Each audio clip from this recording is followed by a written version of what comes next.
Why can't we feel satisfied in the present? Humans are pretty complex, but at the same time simple. Our basic behavior is a binary one. We seek out pleasure and avoid suffering. And from this simple programming, we get all of our other behaviors. It's true you may say there are exceptions, like in the case of masochists, but the binary programming still holds true for them. It's just somewhat reversed. Pain gives them pleasure, and that's why they seek it. In the same way, everyone else seeks out regular pleasure. In fact, this binary programming applies to all animals, and possibly plants as well. But in humans, our ability to manipulate our surroundings with predictive intentions makes our behaviors so much more complex. Seeking out pleasure makes us try to have more and more comfortable lives. One of the biggest contributors to our collective pleasure is electricity.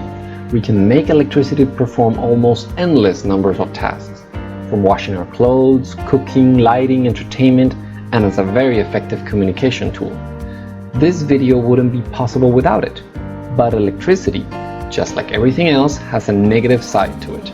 Mainly it's in its production. The production of electricity forces us to burn, drill, dig to find sources of that sweet, sweet electricity. Which brings me to my next point, the addictiveness of electricity, primarily in its potential to entertain. I saw an article recently where it described the most addictive things in people's lives.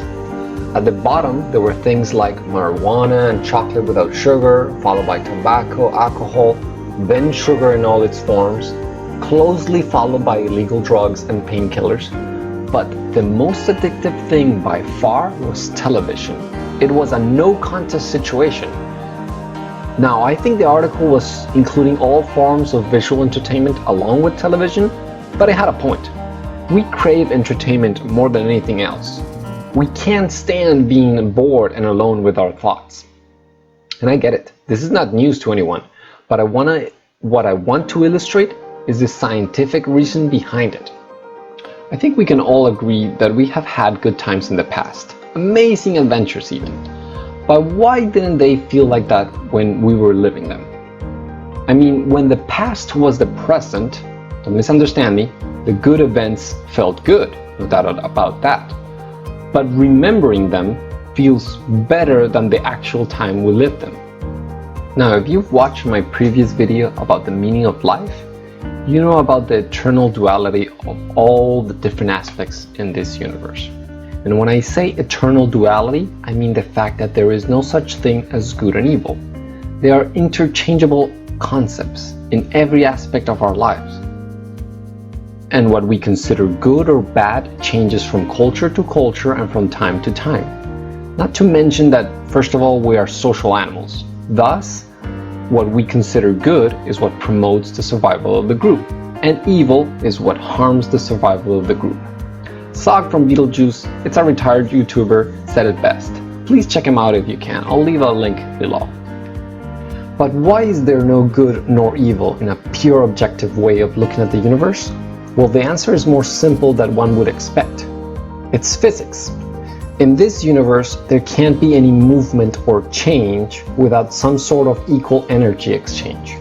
Once again, there can't be anything gained or lost, because this would infringe the laws of conservation of energy and many other physical laws. Something that is very important to remember, these laws are not man-made. I leave room for the divine, but I also theorize that the divine may be bound by these laws in a similar way to our own. After all, these laws, the laws of the universe, seem to be the most constant variable in the universe. So in simple terms, we can't feel satisfied in the present because of plain old physics. Since it's impossible to gain anything without an equivalent exchange, we are always in a constant equilibrium. Thus, we never really gain anything, we just exchange for it.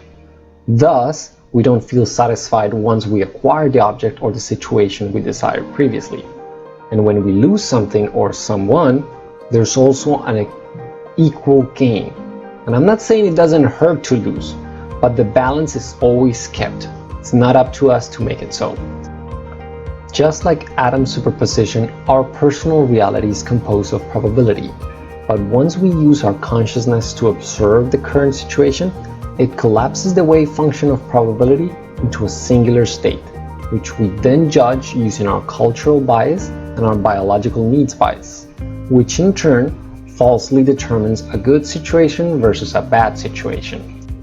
Side note, we can only make this false judgment based on a snapshot of time. Once we remember life is not just a snapshot, we can realize the superposition of our reality and see the true balance of our surroundings and everyday situations, which are neither good nor bad. This in turn leads to our dissatisfaction with reality. But just to be clear, our dissatisfaction is not bad nor good.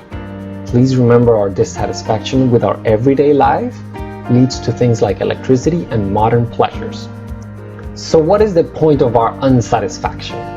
Well, since our inability to feel fully satisfied is born from the laws of the universe, then I argue all intelligent life in the universe will eventually reach the same conclusion. To feel happy and content is impossible under the current set of universal laws. Thus, to fully understand these laws and to possibly change them in order to destroy the equivalent exchange, that is the point. This will allow us to obtain free will that is not bound by biology and the binary programming I was mentioning at the beginning. I know my ultimate goal seems impossible, but everything seems impossible until it's done the first time. And yet, it's true, I have no idea how to actually achieve it. And that's where you come in.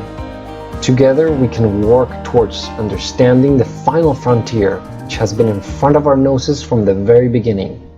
The final frontier is not in some faraway land or a planet or in our neighbor's green yard. The final frontier are the laws that demand equivalent exchange. Thank you for watching and stay safe.